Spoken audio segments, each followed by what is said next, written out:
10 son. ¿Ah? Ay.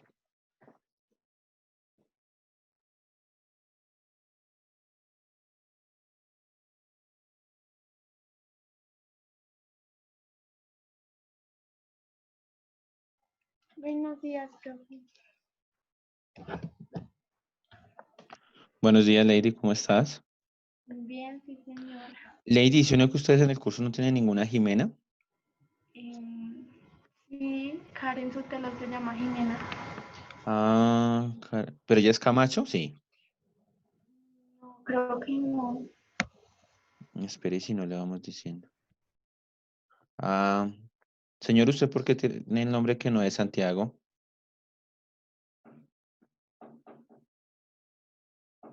Es que es Santiago Camacho. Parece Jimena. Sí, profe, por favor. Ay, Dios mío. Isaac si no tienen, ¿sí o no? O si tienen algún Isaac, yo no me acuerdo. Gracias. Bueno.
Buenos días, chicos. ¿Cómo están? Vamos prendiendo las cámaras, por favor.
Chicos, tienen la bondad de ir prendiendo las cámaras, por favor. Carla, Sofía, Sebastián, Juan David, Dylan. Las cámaras, por favor.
Listo, chicos. Entonces, muy buenos días para todos. Espero que se encuentren bastante bien.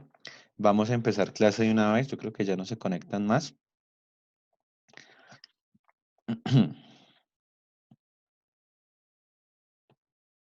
Entonces, les pido el favor que me ayuden a hacer un pequeño recorderis de lo que estábamos viendo en la clase pasada.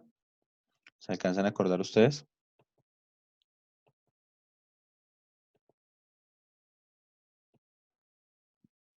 ¿Qué era lo que estábamos viendo en la clase pasada? Profe, vimos Eran las pruebas de la existencia de Dios según San Tomás. Sí, señora, ¿se alcanza a acordar de las pruebas?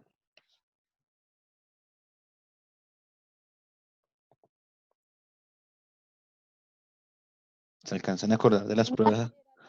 ciencia, la otra la contingencia y la otra no me acuerdo. Me faltó la primera. Pero ¿se acuerdan más o menos en qué consiste en la primera? Porque, pues, listo, los nombres están bien, pero la idea es entender más o menos en qué funciona. Entender al menos la lógica que Santo Tomás le otorgó.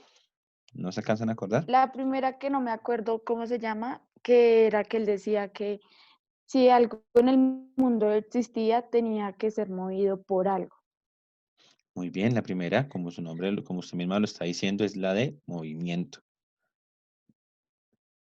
¿La segunda cuál es? La eficiencia. Listo, ¿qué nos dice la eficiencia, chicos?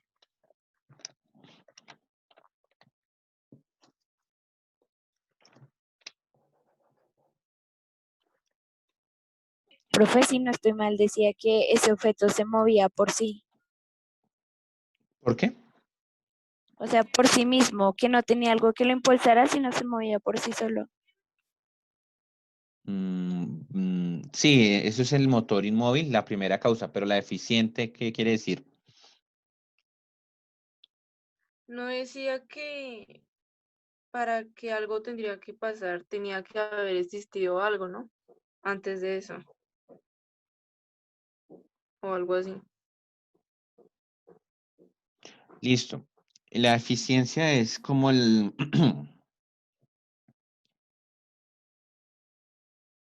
La eficiencia nos viene a decir, chicos, que nosotros en la medida que miramos el mundo tiene que originar, tiene que haber una causa incausada, una causa eficiente, que nada la pudo haber causado. ¿M? Si vamos en retrospectiva al origen del universo, todo ha sido causado por algo. Lo que les decía el ejemplo, pues si nos volvíamos redundantes, los papás nos originaron a nosotros, ajá, Muy bien, Giselle, las causas eficientes son las causas por las que se da. Pero en este caso, Giselle, eso es bien, la afirmación es cierta, pero como estamos hablando de una causa incausada, esa causa es Dios, no estamos hablando de las causas, ¿sí? Sino una sola. En este caso sería Dios la causa incausada o la causa eficiente que permite el origen de todo. Muy bien, chicos, eso es, o sea, más que el movimiento, porque esa es la primera, la del movimiento, la causa eficiente es la que permite el funcionamiento. ¿Cuál es la tercera? ¿Se alcanzan a acordar, chicos? Pero los felicito. Muy bien, chicos, esa es la idea, que vayamos retomando ciertas cositas y vayamos memorizando. Muy bien, Carla, Karen y Giselle. Y Sheila. La tercera es la contingencia, ¿Qué nos dice la contingencia? Muy bien, Jessica. que los seres no son necesarios, que solo el necesario era Dios, algo así. Bien.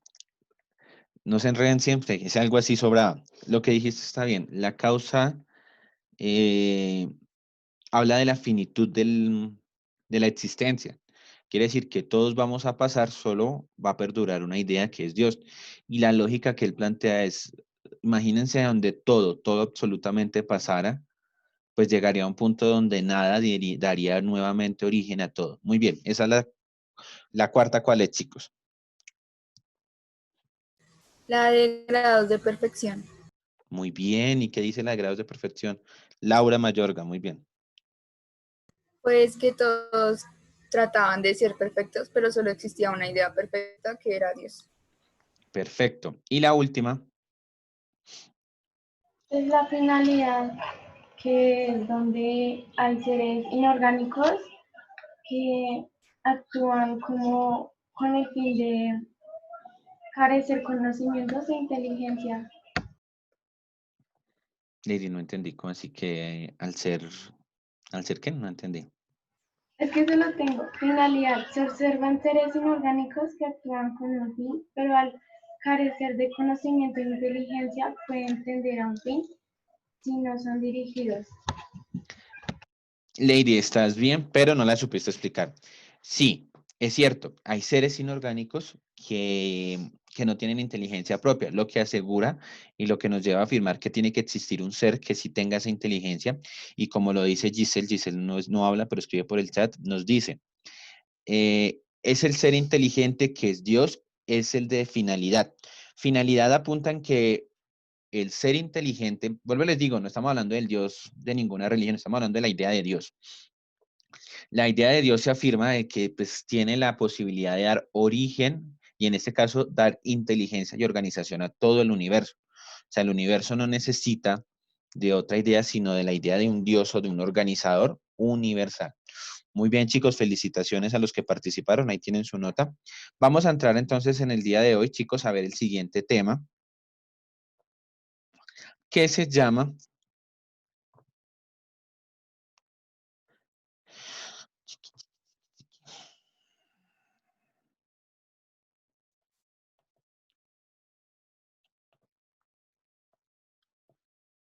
porfa, no apaguen las cámaras que yo lo sigo viendo. Es sobre Guillermo de Ockham. Por favor, vamos a apuntar ese nombre. Es un escolástico que es uno de los hombres más inteligentes al lado de Santo Tomás, pero este hombre viene a aportar un poco a lo que es la filosofía científica y los aportes que ésta pueden tener a raíz pues, de los avances racionales o aportes que van dando las diferentes corrientes de pensamiento. Para retomar un poquito y entender ahorita Guillermo de Ockham, ¿se acuerda qué era lo que decíamos de la unión de fe y razón? ¿Qué era lo que pasaba durante el tiempo escolástico? ¿Que la filosofía estaba qué? La usaban para explicar la religión, ¿no? Laura Mayorga, muy bien, la usaban para explicar la religión. ¿Mm? Y prácticamente llegó un punto en el que la filosofía y la teología se convirtieron en una ciencia. O sea, las unieron tanto porque pues si la persona hablaba de filosofía, hablaba de religión. En esta época, ¿no? Claro está. Entonces, Guillermo de Ockham viene a ser todo un revolucionario de su época porque viene a hacer toda una diferenciación. Entonces, Guillermo de Ockham, vamos a ver qué aporte filosófico dio, y algo que ustedes van a escuchar siempre, que es un método que Guillermo de Ockham empleó, que se conoce como la navaja de Ockham.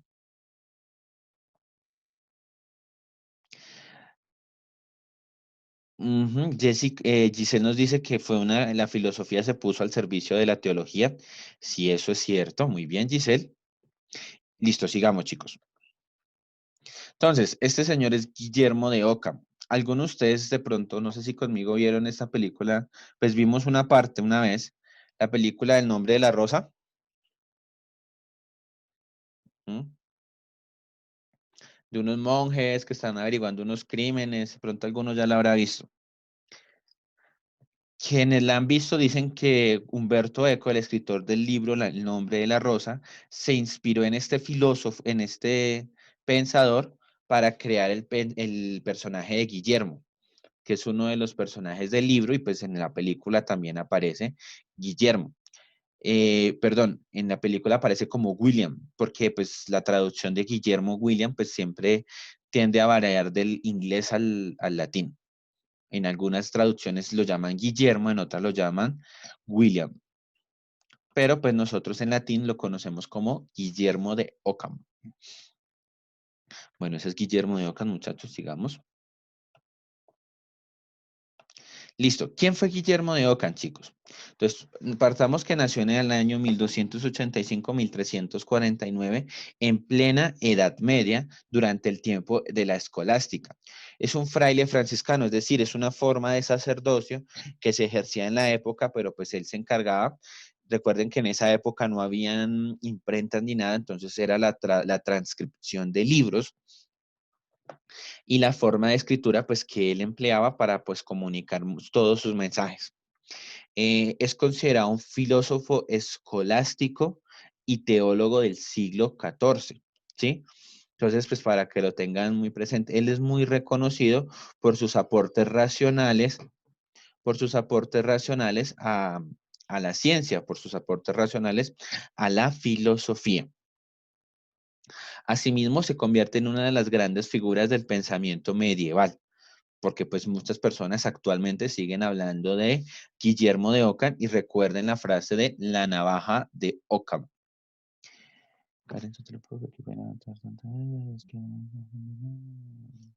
Tranquila, Karen, la cuestión es que estés muy atenta y pues tomando apuntes, no te preocupes. Es una de las grandes figuras del pensamiento medieval. Tuvo aportes a la lógica, física y teología. Nosotros vamos a abordarlo desde los aportes a la lógica.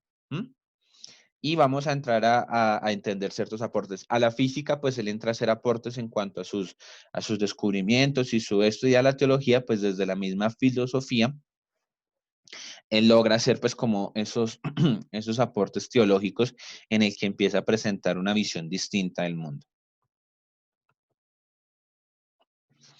¿Cuál es el aporte de este señor, chicos? Vamos a verlo a grosso modo, ¿no? De Guillermo de Ockham hay mucha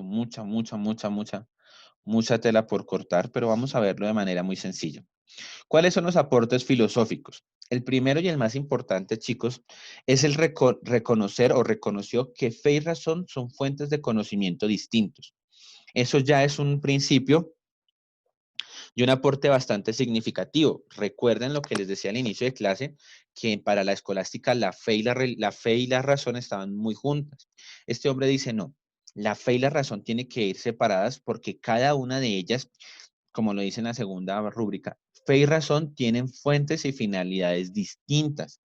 Entonces, este empieza a ser el aporte de Ockham en el que él reconoce y contribuye a la idea de entender que tanto la fe como la razón tienen sus aportes particulares a cada una de las formas de conocimiento. Y la fe y la razón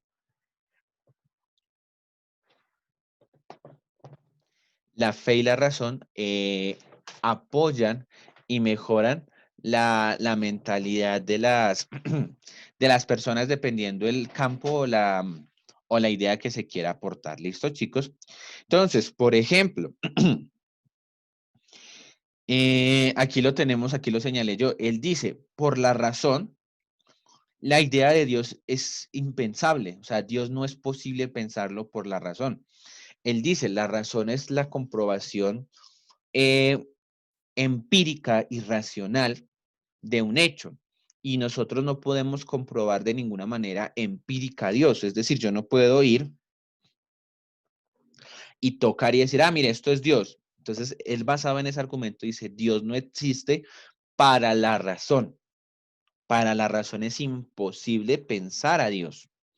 Pero él nos dice, por la fe, sí es posible pensar a Dios porque la fe viene a ser esa máxima de voluntad que nos orienta nuestro raciocinio hacia aquellas cosas que no pueden ser explicadas. Guillermo de Ockham da muchos ejemplos. Otro podríamos asegurar que el fenómeno de la lluvia. Entonces yo digo por la lluvia.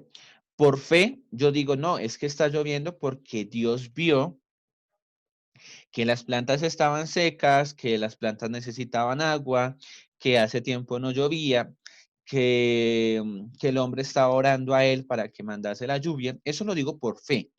Por la razón, yo explico, es una precipitación de agua en la que la condensación por los cambios climáticos ha generado esa abundancia o ese decreciente de agua. ¿Mm? Si ven, chicos, que son dos posturas distintas y ambas dan explicación a cada uno de los acontecimientos.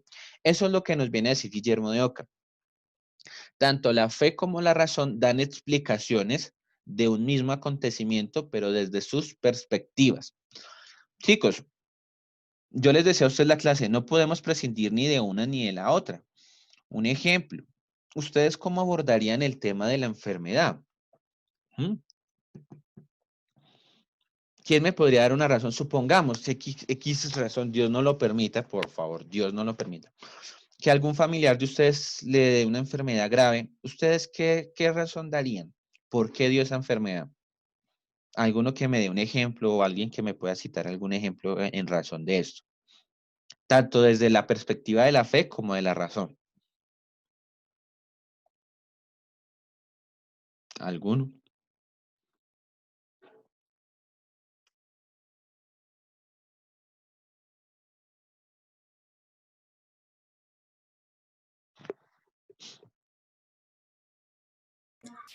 Pues, profe, si uno lo viera como en la parte de la religión, sería que Dios puso la enfermedad como un castigo o como una prueba.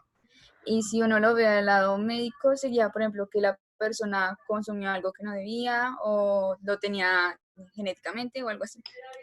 Excelente, Laura. Chicos, eso es la explicación tanto desde la fe como de la razón. Muy bien, Laura, ahí tiene su punto. Chicos, esa es la dinámica en que el mundo va funcionando. Y ustedes habrán escuchado tal vez ciertas personas o ciertos conocidos diciéndole a uno, ay, es que se enfermó, eso era porque era malo y si vive toda esa vida de vagabundería, eso le iba a repercutir. A Dios lo está castigando. Vale, es una explicación, pero si uno va a ver de pronto desde la ciencia, va a descubrir, sí, cierto que fue tal vez por un ejemplo, una persona que tomó mucho durante toda su vida y ya hacia sus últimos años, pues ya su cuerpo está enfermo, le dio cirrosis. No sé si saben qué es cirrosis. Para los que no saben, la cirrosis es una variación o una deformación de Por los tomar huesos. tanto. Exacto, pero es una deformación en los huesos. Y, muy bien. Y entonces un ejemplo, espiritualmente uno diría eso, no, es que Dios lo está castigando porque se puso a tomar y mire, si Dios le dio esa cirrosis. Pero uno desde el lado de la ciencia dice, no, no, pues, o sea, no es un castigo, es el producto de una causa que generó una consecuencia. ¿Cuál fue la causa? Pues que el Señor le gustaba el chupe o le gustaba jalar alcohol. La consecuencia es que, pues, está repercutiendo en que el alcohol y la descomposición de su hígado generó, pues, que le diera cirrosis. ¿Sí? Es una explicación más racional, pero ambas podríamos considerarlas válidas. Eso nos dice Guillermo de Ockham, ¿no? Mira, chicos, a veces yo digo ciertas afirmaciones, no es lo que pienso yo, sino lo que piensa el autor. Eso nos dirá Guillermo de Ockham. Aquí nos dice Giseno.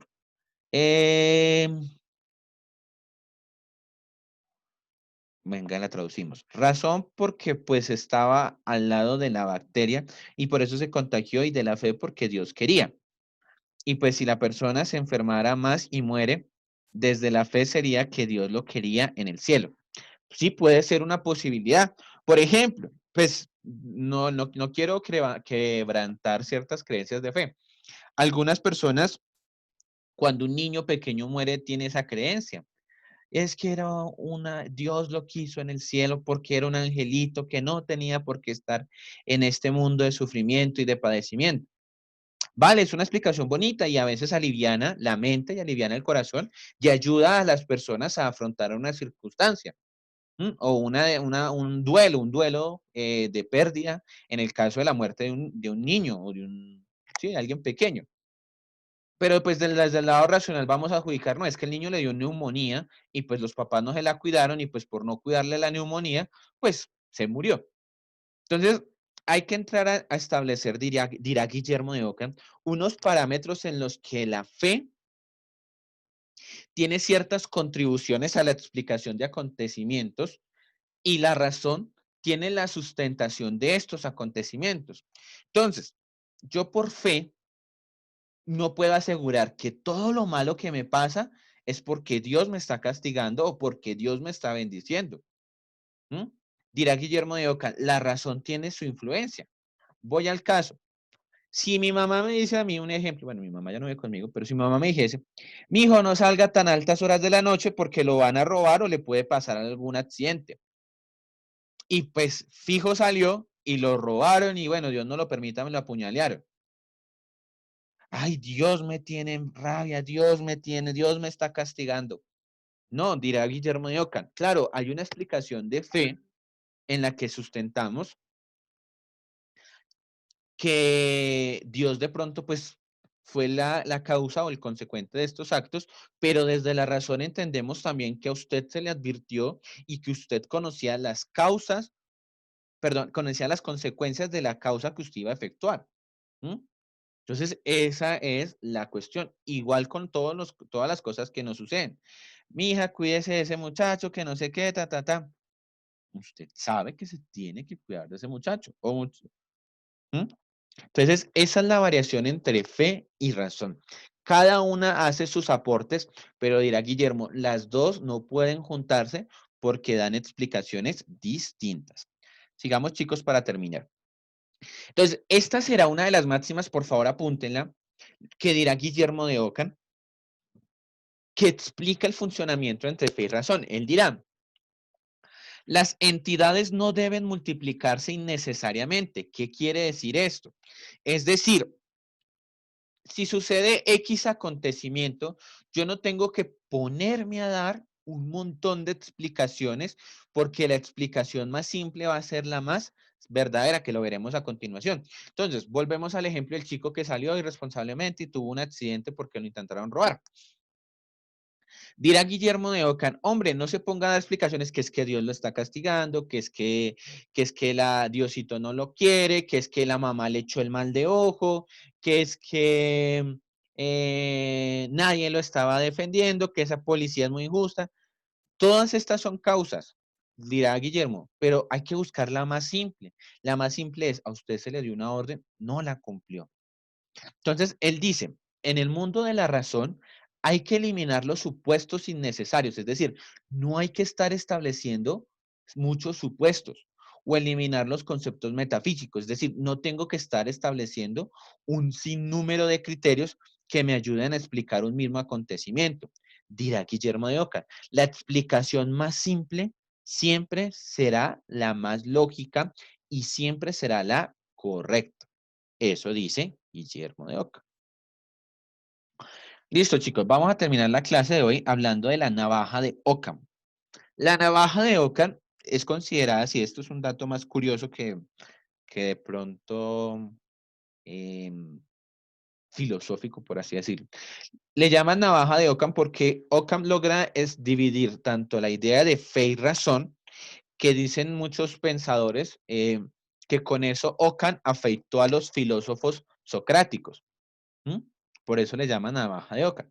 Entonces, Ockham dirá, entre dos teorías en igual de condiciones tienen las mismas consecuencias. La explicación más sencilla suele ser la correcta.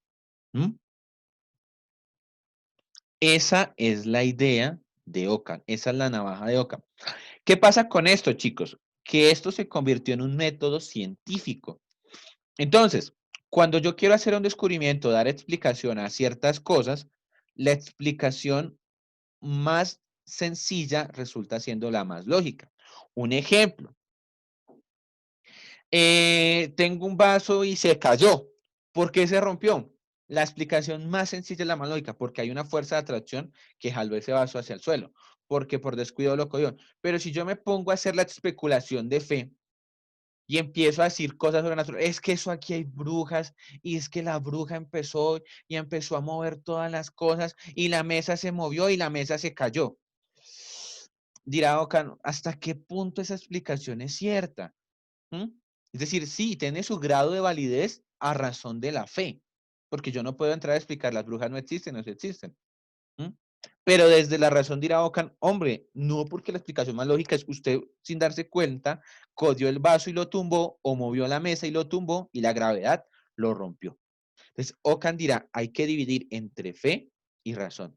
Recuerden que esta división nace en Ockham porque antes de Ockham todas las explicaciones eran junto a la fe y la razón. Entonces, si la enfermedad le llegaba a una persona era porque Dios lo quiso.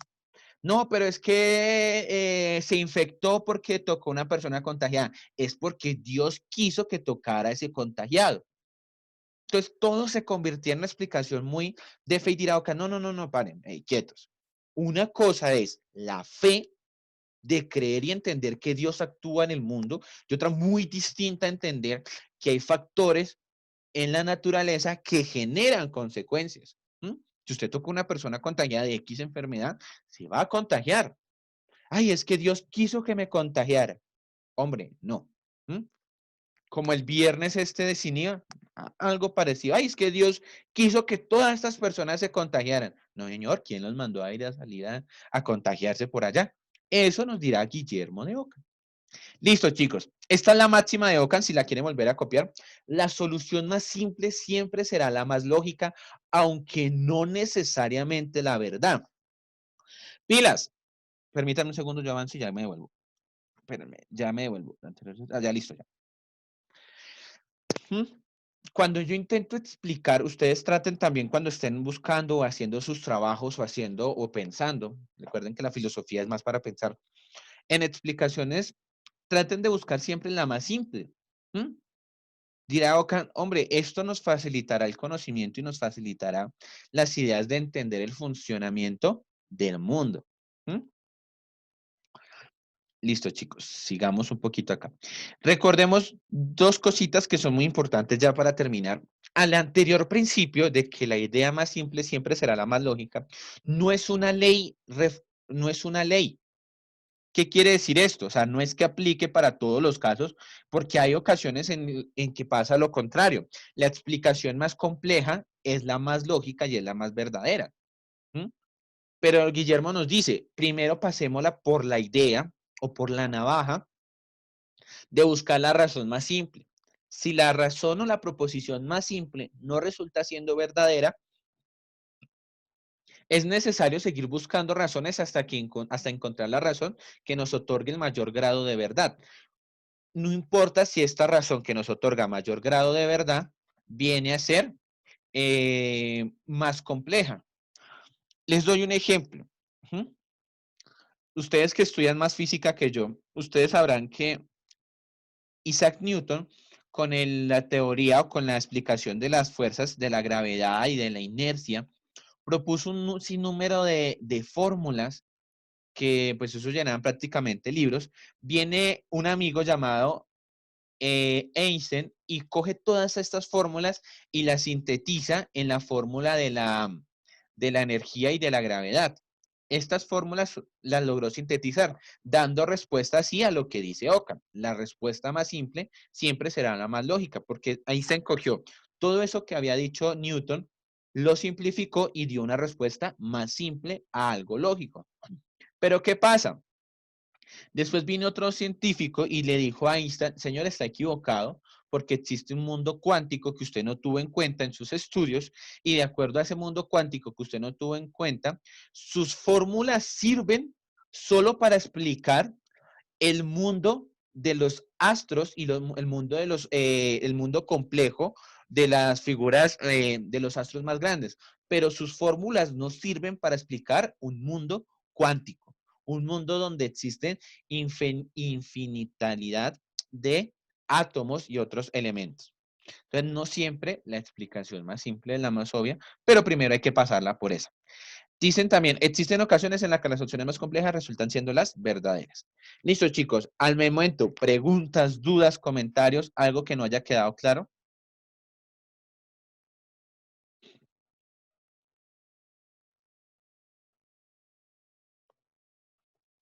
Todo claro, todo bonito.